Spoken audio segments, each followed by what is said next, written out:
Hello everyone, welcome to PYQs.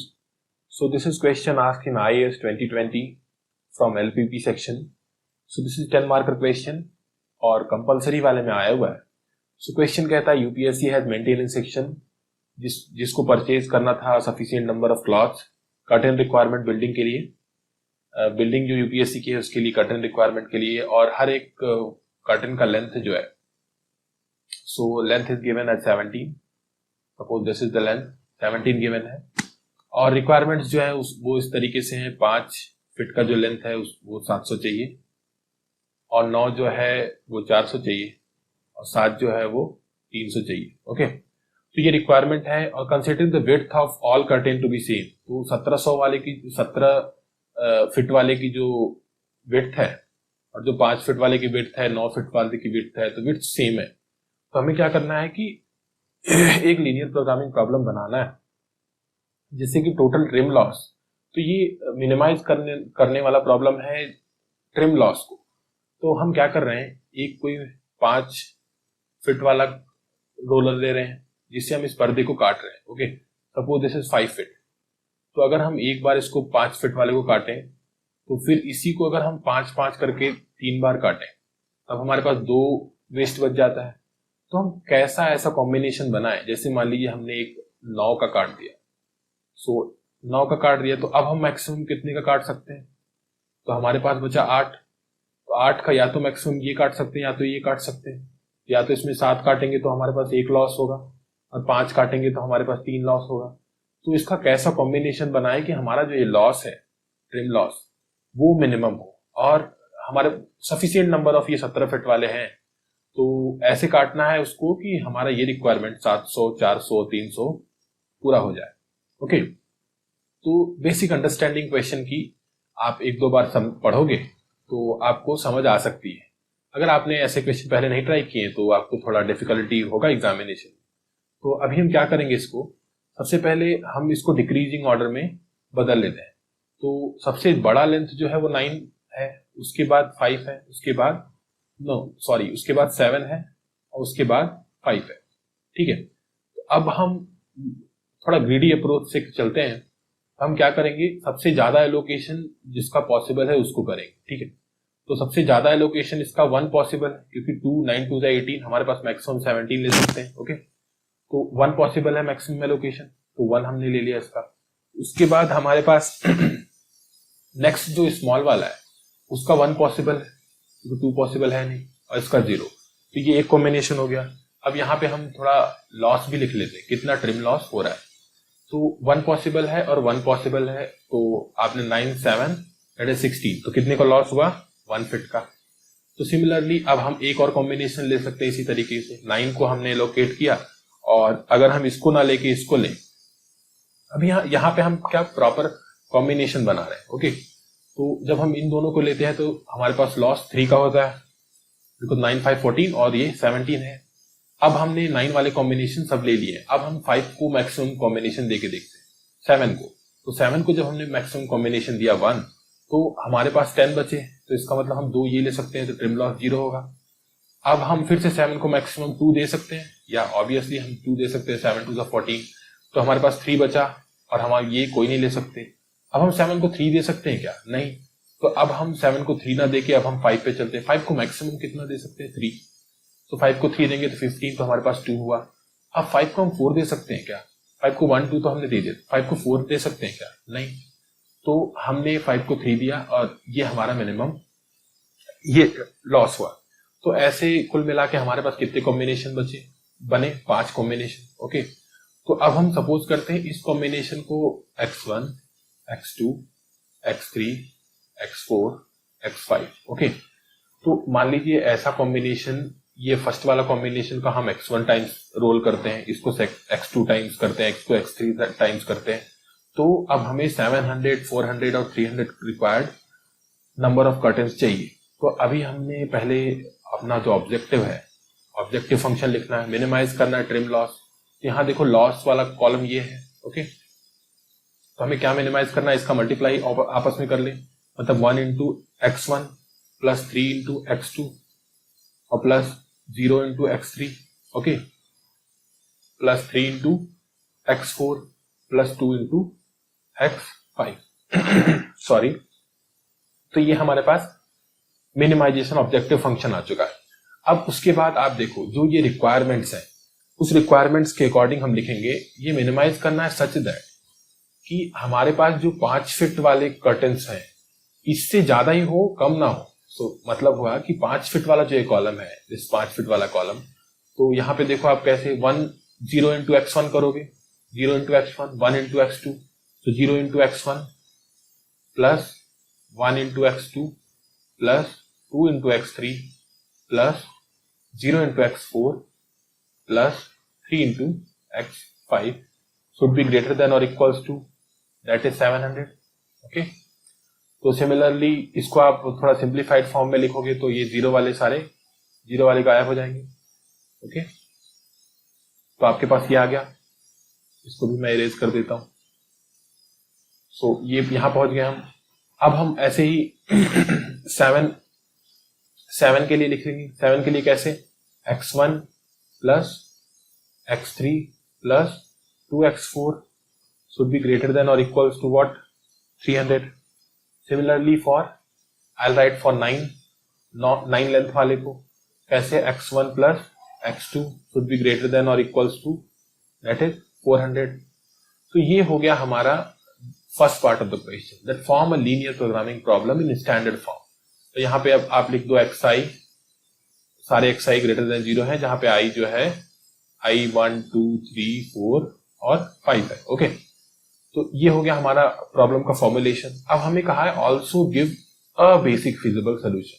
तो 10 marker question में एक बेसिक फिजिबल सोल्यूशन पूछा है, तो हमें ऐसा नहीं है कहा है कि ऑप्टिमल बेसिक फिजिबल सोल्यूशन चाहिए। तो हम कोई सा एक सोल्यूशन देके आगे बढ़ सकते हैं, क्योंकि अगर ऑप्टिमल सोल्यूशन पूछना 10 मार्कर में तो ये थोड़ा नाइंसाफी हो जाएगी। सो अब हम इसको कैसे हम बेसिक फिजिबल सोल्यूशन कोई एक बता सकते थे। तो यहाँ पे देखो आप, ये 3 इक्वेशन है हमारे पास। ओके, और ये ऑब्जेक्टिव फंक्शन। सो पहली बात तो 3, हमारे पास कितने वेरिएबल है, 5, और उसके बाद हमारे पास कितने इक्वेशन है, 2 इक्वेशन। इन इक्वेशन को हम लिख सकते हैं, कैसे लिख सकते हैं। पहली बात तो पहला इक्वेशन है x2 plus 2x3 plus 3x5। अभी हम ग्रेटर देन छोड़ के इक्वल्स टू वाला टर्म लेते हैं। चलो, x1 plus x3 plus 2x4 equals to 300। Next is x1 plus x2 equals to 400। तो ये हमने 5 वेरिएबल 2 इक्वेशन से हमारे पास हमारे पास 3 इक्वेशन है। 3 इक्वेशन से हमें 2 फ्री वेरिएबल मिलते हैं। ओके, 2 फ्री वेरिएबल मिलते हैं, तो हमें इनमें से किसी को भी हम 0 पुट कर सकते हैं, 2 को। क्योंकि हम बेसिक फिजिबल सोल्यूशन निकाल रहे हैं, तो हम अज्यूम करें लेट x3 को 0 पुट कर देते हैं और x4 को क्या पुट कर देते हैं, 0। जब x3 और x4 को 0 पुट करेंगे तो यहाँ पे देखो आप x1 की वैल्यू क्या आ जाएगी, 300। ओके, फिर यहाँ पे जब x1 की वैल्यू 300 आ गई तो x2 की वैल्यू क्या आ जाएगी, 100। जब x2 की वैल्यू 100 आ गई तो यहाँ से आप x3 है ही, x5 की वैल्यू क्या आ जाएगी, x5 की वैल्यू 200। तो अब हमारे पास आप देखो कि ये जो बेसिक फिजिबल सोल्यूशन है, मैं ये नहीं कह रहा हूं कि ऑप्टिमल सोल्यूशन है, क्योंकि क्वेश्चन भी नहीं कह रहा है कि ऑप्टिमल सोल्यूशन है। अभी हम आगे देखेंगे जिसमें क्वेश्चन स्पेसिफिकली लिखता है ऑप्टिमल सोल्यूशन है। तो आपके पास अगर ज्यादा टाइम है तो आप इसको ऑप्टिमल सोल्यूशन तक जा सकते हो, लेकिन 10 मार्कर में इतना कर दिया तो I think examiner will be happy. तो हमने ये सोल्यूशन फाइंड आउट कर लिया। सो हमारे पास सोल्यूशन क्या आया, 300 100 and next is so x1 हमारे पास 300 आया था, 100 और फिर 0 और फिर 0 और ये 200। तो इसका मतलब हुआ क्या, अब देखो आप, ये हमारे पास आया 300, ओके, और ये आया 100 और ये आया 0, ये आया 0 और ये आया हमारे पास 200। तो आप देखो ये जो आपकी मिनिमम रिक्वायरमेंट है वो पूरी हो रही है क्या, अगर इसको आप कंसीडर करते हो। तो आप यहां देखो, ये आपको 300, 9 वाला अभी हम देखते हैं। सो 9 वाला देखने के लिए आपने एक बार 9 वाला यहाँ कंसीडर करोगे तो 300 प्लस 100, ये दोनों 400। तो 9 वाले की रिक्वायरमेंट कितनी थी, 400। So it is completed. और अब आप 7 वाला देखो तो 7 वाला आपने यहाँ कंसीडर किया हुआ है और 7 वाला आपने बस एक ही कंसिडर किया हुआ है, बाकी तो 0 वाले टर्म है। ओके, तो 7 वाले में यहाँ पे 300 है, सो 300 की रिक्वायरमेंट हमारी कंप्लीट हो रही है। सो अब 5 वाला देखो आपने एक यहाँ कंसिडर किया हुआ है, एक यहाँ कंसिडर, मतलब 3 × 200 और प्लस 100, तो ये हो गया 700। तो 700 की 5 की रिक्वायरमेंट थी, वो भी पूरा हो रहा है। तो मतलब ये एक फिजिबल, बेसिक फिजिबल सोल्यूशन है। अब ये ऑप्टिमल है कि नहीं ये हमें नहीं पता, तो आप ये लिख सकते हो this solution is a basic feasible solution but we can optimise it. बस इतना लिखना काफी होगा, आई थिंक इतना लिखना काफी होगा। तो ये रहा आंसर इस क्वेश्चन का। तो अब हम चलते हैं नेक्स्ट क्वेश्चन के लिए, नेक्स्ट क्वेश्चन की तरफ। ये क्वेश्चन है वोगल्स अप्रोक्सीमेशन मेथड। तो फॉर ट्रांसपोर्टेशन प्रॉब्लम, अब यहाँ पे पहले आपको क्या करना है, यहाँ पे देखो आप क्वेश्चन देखो, find the optimal solution and the transportation cost of the problem. ये 20 मार्कर क्वेश्चन, ये क्वेश्चन मार्क्स से भी जस्टिफाई करता है और ऑप्टिमल सोल्यूशन पूछ रहा है, तो मतलब हमें एक बार initial basic feasible solution find out करना है, उसके बाद हमें ऑप्टिमाइज भी करना है। तो हम इसको कैसे कर सकते हैं, तो जैसा कि आपको पता है पहले हम वोगल्स अप्रोक्सीमेशन लगाएंगे। तो पहले हम ये बना लेते हैं, इसको वापस से हम एक बार बनाते हैं। So I have 4 columns, okay, and I have 3 rows, okay, 3 rows और कितने कॉलम है। कॉस्ट हमारा 10, 0, 20, 11 और ये 12, 8, 9, 20 और ये 0, 14, 16 और 18। इसके पहले हम ये चेक करेंगे कि क्या ये बैलेंस प्रॉब्लम है। तो ये देखो, डिमांड को आप ऐड करोगे तो आपके पास डिमांड को ऐड करने के बाद 50 आ रहा है और सब अवेलेबिलिटी भी 50 आ रहा है, तो ये बैलेंस प्रॉब्लम है। और डीजेनरेसी भी आप चेक कर लो, और डीजेनरेसी भी नहीं है। तो अभी हम यहाँ पहुंच चुके हैं। सो अब हम इनिशियल बेसिक फिजिबल सोल्यूशन बना रहे हैं। तो सबसे पहले हम क्या करते हैं, फर्स्ट ऑफ ऑल हम ड्रॉ करते हैं कॉलम्स, ओके। तो हम क्या करते हैं, मिनिमम और सेकेंड मिनिमम, उनके बीच का डिफरेंस फाइंड करते हैं। तो मिनिमम, दिस इज मिनिमम 0, रोज में और कॉलम में 0 मिनिमम है और यहाँ पे 10 मिनिमम है, सेकेंड मिनिमम है, तो इन दोनों का डिफरेंस हो गया 10, ओके। तो हम इनिशियल बेसिक फिजिबल सोल्यूशन में ऐसे करते हैं। फिर ये मिनिमम है और 8 और 9 मिनिमम है, तो इनका डिफरेंस 1। और फिर यहाँ पे देखो आप मिनिमम 0 और 14, सो 14। यहाँ पे आप देखो 11 and 18, so here is 7, okay. और फिर उसी के साथ 9 एंड 16, सो अगेन 7। और फिर उसके बाद 0 एंड 18, 0 एंड 8, सो 8। और यहाँ पे देखो आप 0 एंड 12, 0 एंड 10, सो 10। और उसके बाद इनिशियल फिजिबल सोल्यूशन, ये मिनिमम डिफरेंस फाइंड करने के बाद हम देखते हैं इस कॉलम में मैक्सिमम कहाँ पे है। तो मैक्सिमम ये है। अब मैक्सिमम देखने के बाद हम फाइंड आउट करते हैं कि इस रो में कौन सा मिनिमम है। यहाँ पे देखा हमने ये मिनिमम है, तो मिनिमम को हम एलोकेट करते हैं जो वैल्यू दी हुई है। तो यहाँ पे देखो आप वैल्यू 5 दी हुई है, तो ये थी 5, 20, 15 और ये रहा 10, ओके। और यहाँ गिवन है 15, 25 और 10। थोड़ा ध्यान से आप देखोगे तो दिखेगा, नहीं तो फिर यहाँ एक्सप्लेन करना थोड़ा मुश्किल हो जाएगा।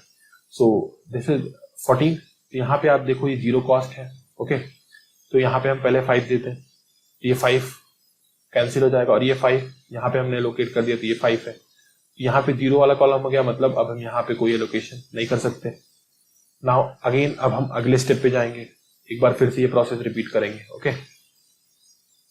ये प्रोसेस एक बार फिर से रिपीट करोगे तो आपको फिर से यहाँ पे देखो जो डिफरेंस है वो वापस से मिलेगा। डिफरेंस इज यहाँ 0 और ये 11, यहाँ डिफरेंस देखो 8, 9, 1, यहाँ पे डिफरेंस देखो ये 14, 16, 2 और यहाँ पे डिफरेंस ऐसे ही आप देखो 7, this is 7 and this is 8। यहाँ पे मैक्सिमम क्या है 11, फिर यहाँ पे आप 11 की जगह आप यहाँ पे देखो तो मिनिमम इज 0 कॉस्ट, 0 की करस्पॉन्डिंग यहाँ देखो 20 है और यहाँ 15 है, तो 15 को हम एलोकेट कर सकते हैं। तो 15 को एलोकेट किया, यहाँ पे आया 0 और यहाँ आया 5, ठीक है। फिर इसी तरह नेक्स्ट अगली बार जाते हैं तो हम यहाँ लिखेंगे 1, again what I will get, again 14, 16, 2, यहाँ 15 मैंने लिखा तो ये 0 हो गया, तो इसको हम कैंसिल आउट कर देते हैं, ओके। सो फिर उसके बाद यहाँ पे हम पहुंचे तो यहाँ पे लिखा हमने 2, क्योंकि यहाँ 18 और 20 और यहाँ पे लिखा 7, यहाँ पे लिखा 6। फिर इन सब में मैक्सिमम देखो तो ये 7 वाला आता है, 7 के करस्पॉन्डिंग यहाँ पे देखो मिनिमम 9 है, तो 9 में हम एलोकेशन करते हैं 15 और 25 में से किसको एलोकेट करेंगे, दैट इज 15। तो 15 का एलोकेशन किया हमने और फिर ये वाला यहाँ हो गया 0 और यहाँ बच गया 10।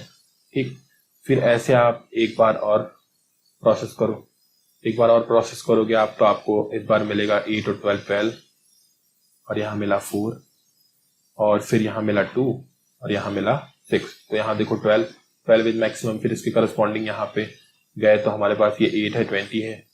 ओके, तो 8 का मिनिमम है तो 5 एलोकेट करेंगे 8 को, यहाँ 0, यहाँ हो जाए 5। तो फिर से यहाँ पे अब बचा 5, अब यहाँ पे 5 बचता ही तो 5 एलोकेट कर दोगे और यहाँ पे 10 बचा हुआ है तो ये हो गया 5 एलोकेशन। तो फाइनल जो ऐसे आप सॉल्व करोगे तो इनिशियल बेसिक फिजिबल सोल्यूशन हमारे पास क्या आ गया। अगर हम रो वाइज लिखें तो रो वाइज हम लिख रहे हैं तो हमारे पास आया 15, 5, 15, 5, 5, 5। ओके, तो इसको अगर इनिशियल बेसिक फिजिबल सोल्यूशन से मल्टीप्लाई करोगे तो आपके पास आएगा 15 into 0 plus 5 into 8 plus 15 into 9 plus 5 into 20 और प्लस 5 इंटू 0 प्लस 18 इंटू 5। तो ये हो गया 40, this is 40, this is 135 and then I'll got 100 and then 90, that is equals to 365। Okay, तो ये हो गया 365। अब हम क्या करेंगे, अब हम करेंगे optimise. So optimising the solution, solution को ऑप्टिमाइज करने के लिए हमें क्या करना पड़ता है, हम फिर से वापस से पहले टेबल बनाते हैं। सो हम पहले यहां टेबल बना लेते हैं वापस से। ओके, जो हमारा इनिशियल बेसिक फिजिबल सोल्यूशन आया है उसको हम यहाँ टेबल में लिखते हैं पहले। ओके, सो टेबल में हमारे पास पहले तो कॉस्ट है 10, 0 and then this is 20, this is 11 और यहाँ पे 12 है, 8 and this is 9, this is 20 और यहाँ पे दिया हुआ 0, 14, दिस इज 16, दिस इज 18। तो हमारे पास जो इनिशियल बेसिक फिजिबल सोल्यूशन आया है दिस इज 15, यहाँ पे लोकेशन है 15 का, तो ये रहा 15 और यहाँ पे हुआ है 5, 15, 5, 15 और 5, यहाँ पे भी 5 और फिर यहाँ पे भी 5। तो सबसे पहले हम क्या करते हैं, यूवी मेथड यहाँ अप्लाई कर रहे हैं। तो मतलब हम let's assume u equals to this 0, u को अज्यूम करते हैं कुछ वैल्यू और फिर उसके बाद v1 v2 निकालते हैं। ओके, कैसे निकालते हैं, सो u1 की वैल्यू हम अज्यूम करते हैं 0, उसके बाद हमारे पास जो ये कॉस्ट है एलोकेटेड सेल के लिए हम पहले वैल्यू कैलकुलेट करते हैं। फॉर एग्जांपल u1 प्लस ये v2, u1 प्लस v2 जो है वो आप देखो ये 0 है, ये कॉस्ट 0 है, इसका मतलब u1 0 है तो u2 0 होना चाहिए। अगर ये 0 है तो यहाँ पे देखो आप, यहाँ ये कॉस्ट 8 है तो इसका मतलब u2 की वैल्यू 8 होनी चाहिए। मतलब इसका मतलब है u2 प्लस v2 वो है 8 आना है। ओके, और u2 की वैल्यू हमें पता नहीं थी, v2 की वैल्यू हमने 0 निकाली थी तो u2 की वैल्यू 8 आ गई। ओके, तो इसी तरीके से आप u1, u2, v1, v2 find out कर सकते हो। इसी तरह u3 की वैल्यू 7 आएगी, v1 की वैल्यू -6 आएगी और v3 की वैल्यू 1 और v4 की वैल्यू 12। अब हम यहाँ पहुंच गए तो अब हम कैलकुलेट करेंगे pij, जो कि क्या होता है ui plus vj minus cij। Okay, तो हम दोनों u1 u2 वैल्यू ऐड करते हैं और कॉस्ट घटाते हैं उसमें, वो भी हम कैलकुलेट करते हैं केवल अनएलोकेटेड सेल्स के लिए। ओके, अनएलोकेटेड सेल्स के लिए हम ये कैलकुलेट करते हैं। तो अनएलोकेटेड सेल्स कौन से हैं, p11 है, p13 है, p14 है। ओके, और फिर उसके बाद हमारे पास है p21 है और p32 है और p33 है। ओके, अब p11 जो है वो हो गया -16। अब देखो अब p13 जो है, p13 आपने कैलकुलेट किया तो ये आया that is 0 minus, so -90। p14 is 11, 12 minus 1 that is 1, ये पॉजिटिव आ गया। जब अगर सारे नेगेटिव आते हैं तो हमारा सोल्यूशन फिजिबल हो जाता है। p32 -8 आएगा और ये -9 आएगा। तो ये देखो आप 14 जो है वो पॉजिटिव आ चुका है, तो इसका मतलब कि हमें ये ऑप्टिमल सोल्यूशन नहीं है। अब हमें क्या करना पड़ेगा, हमें ड्रॉ करने पड़ेंगे एक क्लोज लूप। किसको, 1 4 को लेते हुए यहां से हमें ड्रॉ करना है एक क्लोज लूप जहां पे अल्टरनेट पॉजिटिव नेगेटिव हम देंगे। तो पहले इसको हम कंसिडर करते हैं पॉजिटिव। अब और हम टर्न करेंगे केवल एलोकेटेड सेल से, तो यहां से हम टर्न किया यहाँ पे, यहां से टर्न किया यहाँ पे, यहाँ पे, यहाँ। ओके, तो ये 3 अल्टरनेट पॉजिटिव देंगे। तो यहाँ नेगेटिव, यहाँ पॉजिटिव, यहाँ नेगेटिव। ओके, अब हम नेगेटिव वाले पार्ट से हम फाइंड आउट करेंगे कि मिनिमम कौन सा। नेगेटिव वाले पार्ट से आप देखो यहाँ मिनिमम 5 है। अब 5 हमने फाइंड आउट कर लिया, तो 5 को हम नेगेटिव वाले में से सब्ट्रैक्ट करेंगे और पॉजिटिव वाले में 5 ऐड करेंगे। तो अब हमारे पास नया टेबल आएगा। So what will be that table, let me draw it here. तो हमारे पास जो नया टेबल आएगा वो कुछ ऐसा होगा। ओके, तो यहाँ पे हमारे पास नया टेबल आता है। यहाँ पे हमने नेगेटिव वाले पार्ट में से सब्ट्रैक्ट किया तो 10 सब्ट्रैक्ट हो गया है, और यहाँ पे सब्ट्रैक्ट किया तो यहाँ 0 हो गया, और यहाँ पे ऐड किया तो ये भी 10 हो चुका है। ओके, और यहाँ पे हमने ऐड किया तो 5 हो चुका है। बाकी चीजें सेम टू सेम रहेंगी।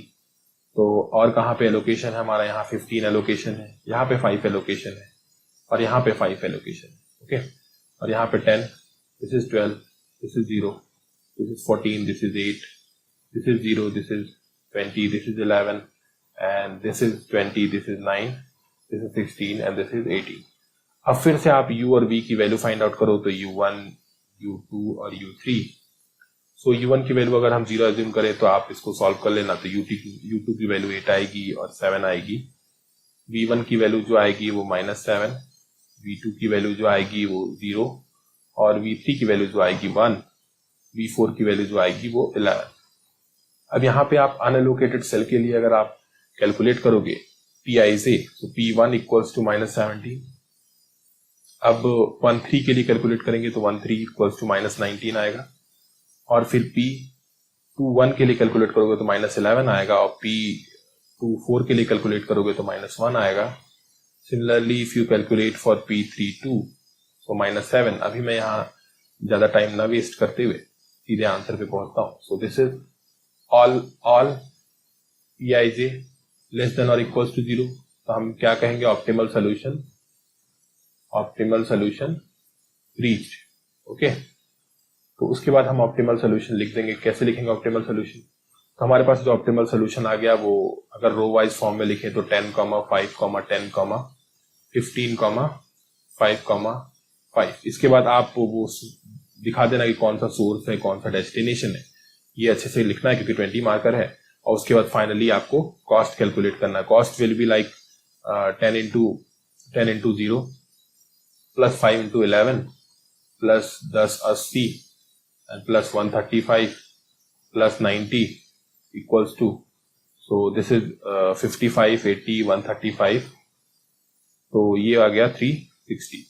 So 360 will be final cost. So that is all here. Thank you.